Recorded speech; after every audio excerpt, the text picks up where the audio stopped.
Hello guys, good morning. My self Hina Gupta. हम पढ़ रहे थे सोल्डरिंग एंड डिसोल्डरिंग।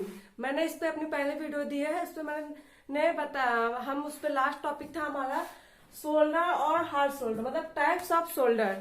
तो उसमें दो मैंने बताया था, सॉफ्ट सोल्डर और हार्ड सोल्डर, वहां तक बताया था। अब उसके आगे कंटिन्यू करते हैं, ठीक है। तो सॉफ्ट सोल्डर और हार्ड सोल्डर, डिफरेंस क्या है इन दोनों में, वो मैंने नोट कर रखा है।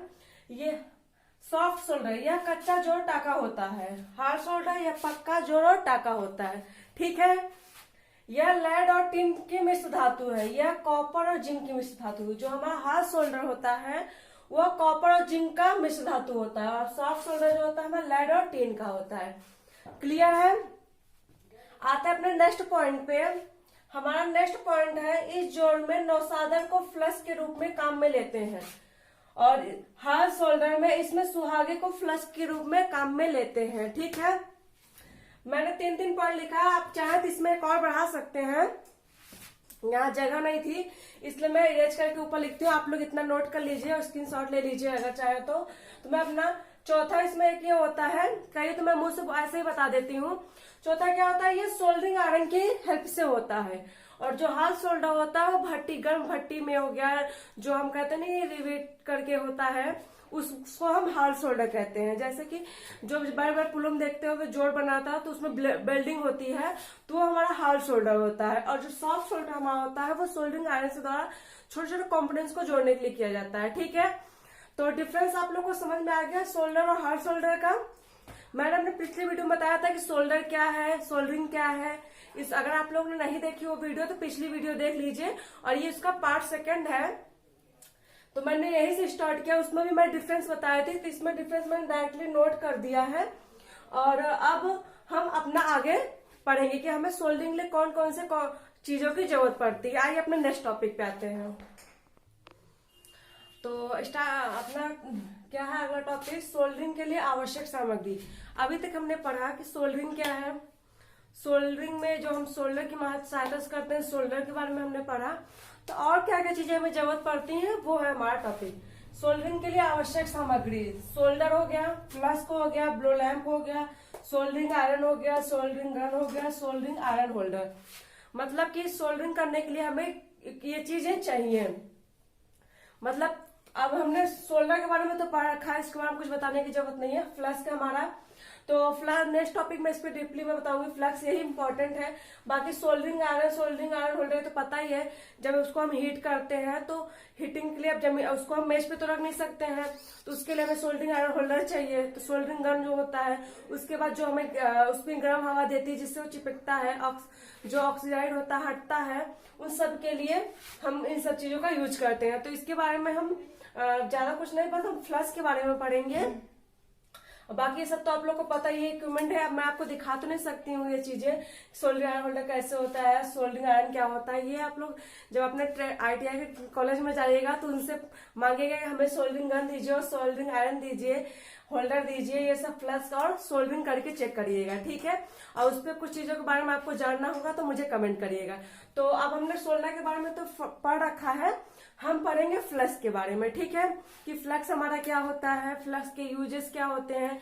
क्योंकि मेन यही चीजें होती है सोल्डर और फ्लक्स, जो हम उसको सोल्डरिंग करते समय यूज करते हैं। बाकी ये सब सोल्डरिंग गन और ये सोल्डरिंग गन होल्डर ये सब हमारा इक्विपमेंट है, ये सब आप जब ITI कॉलेज में जाइएगा तो वहां से मांग के लीजिएगा, ठीक है। तो आइए हम फ्लक्स के बारे में पढ़ते हैं, ठीक है। क्लियर है। फ्लक्स, तो फ्लक्स क्या है, फ्लक्स का कार्य जोड़ी जाने वाली सतह को ऑक्सीडेशन से बचाने तथा सोल्डर को पिघलाने के लिए होता है। जो हमारा सोल्डर होता है वो लिक्विड भी हो सकता है, पेस्ट भी हो सकता है, पाउडर भी हो सकता है, ठीक है। तो ये सोल्डर क्या काम करता है, जब हम सोल्डरिंग करने जाते हैं तो हम सोल्डर लगाते हैं। सोल्डरिंग करने के लिए जो सोल्डर यूज करते हैं उससे पहले हम फ्लैस्क लगाते हैं। उससे क्या होता है कि जो हमारा सोल्डर होता है वो पूरी तरह से फैल जाता है और उसकी पकड़ मजबूत हो जाती है। उस पर जो ऑक्सीडेशन होता है, मतलब जो हवा का नमी होती है उसको वो कम कर देता है।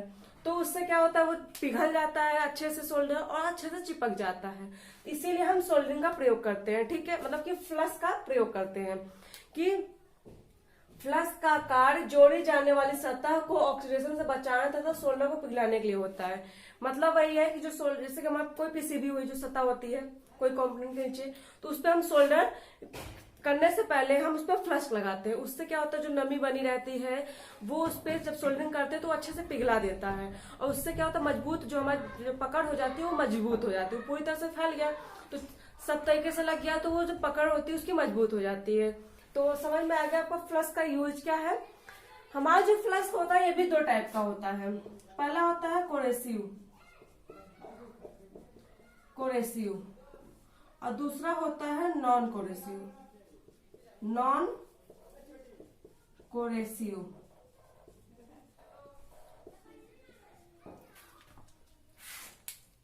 तो अब इसके बारे में हम पढ़ेंगे, कोरेसिव में कौन कौन से आते हैं, कोरेसिव होता है क्या, नॉन कोरेसिव क्या होता है। ठीक है, तो हम इसको इरेज कर लेते हैं क्योंकि स्पेस थोड़ा सा कम है और अगर मैं पास लिख दूंगी तो आपको क्लियरिटी दिखेगी नहीं, इसलिए मुझे इरेज करना पड़ता है। तो प्लीज अगर आप लोग को प्रॉब्लम होती है तो वीडियो बैक करके देख लिया कीजिए। ठीक है, तो ठीक है, मैं आगे बढ़ती हूँ। तो कोरेसिव फ्लक्स और नॉन कोरेसिव फ्लक्स को होते क्या है। कोरेसिव फ्लक्स ऐसे फ्लक्स जिसमें तेजाब या क्षार की मात्रा होती है उन्हें कोरेसिव फ्लक्स कहते हैं। ठीक है, नॉन कोरेसिव फ्लक्स ऐसे फ्लक्स जिसमें तेजाब या क्षार की मात्रा बिल्कुल भी नहीं होती है वो कोरेसिव फ्लक्स होते हैं। ठीक है, अब इससे होता है क्या है, जैसे हम कोरेसिव फ्लक्स यूज करते हैं तो उससे क्या होता है, ये जो धातु होते हैं ना, धातु पे जब हम इसका ऐसे फ्लक्स का यूज करते हैं तो उसमें जंग लग जाती है, और जब नॉन कोरेसिव यूज करेंगे तो उसमें जंग नहीं लगेगी। तो यही बेनिफिट होता है कोरेसिव यूज का, मतलब नॉन कोरेसिव का। कोरेसिव का होता है उसमें फ्लक्स मतलब कि उसमें हमारा जंग लग जाता है, जैसे कि नौसादर, जिंक क्लोराइड, ये सब ऐसे फ्लक्स है जिसमें जब हम इसमें तेजाब और क्षार की मात्रा पाई जाती है। ऐसे फ्लक्स यूज करने से क्या होता है कि हम जो हमारा जो कंपोनेंट्स होते हैं उसमें थोड़ा जंग लग जाता है। ठीक है, और नॉन कोरेसिव की हम बात कर लें तो जैसे बोरेक्स, पेस्ट, टैलो, ऐसे बहुत आते हैं। तो वो जब हम चीजें फ्लक्स यूज करते हैं तो उस पर जो कंपोनेंट्स यूज कर रहे हैं, जो धातु यूज कर रहे हैं उसके हिसाब से हमें फ्लक्स का चयन करना पड़ता है। तो मैं आपको कुछ बता देती हूँ फ्लक्स, मैं आपको चार्ट बता देती हूँ जिसमें कुछ चीजों का हम ऑप्शन दे देंगे कि इसमें कैसे फ्लक्स यूज करते हैं कैसे नहीं। तो ठीक है, चलिए आगे हम चार्ट बनाते हैं। तो मैंने कुछ 5 एग्जाम्पल ले रखे हैं। ये मान लीजिए धातु हो गई, ये सोल्डर का मिश्रण में कितना यूज करना होता है और फ्लक्स का कौन सा होता है। ठीक है, तो पहले हम बात करें तांबे की। तांबे में हमारा जो सोल्डर का मिश्रण होगा 40% लेड होगा और 60% टिन होगा। ठीक है, और इसका जो फ्लक्स हम यूज करेंगे वो अमोनिया क्लोराइड होगा। क्लियर है, तांबे के लिए 40% लेड 60% टिन का सोल्डर का मिश्रण होगा और अमोनिया क्लोराइड, फ्लक्स हमारा अमोनिया क्लोराइड होगा। ठीक है, दूसरा हम आते हैं पीतल पे। पीतल में हमारा 34% लेड और 66% टिन के मिश्रण सोल्डर का मिश्रण होगा और जिंक क्लोराइड फ्लक्स होगा। क्लियर है, जब हम सोने का जोड़ करेंगे, सोल्डरिंग करेंगे तो इसमें 33% लेड होगा, 67% टिन होगा, और इसमें फ्लक्स जो हम यूज करेंगे वो हम जिंक क्लोराइड यूज करेंगे। और चांदी के लिए भी सेम फ्लक्स हम सोल्डर यूज करेंगे, 33% सोल्डर और 67% मिश्रण। ठीक है, और फ्लक्स का हम जिंक क्लोराइड यूज करेंगे।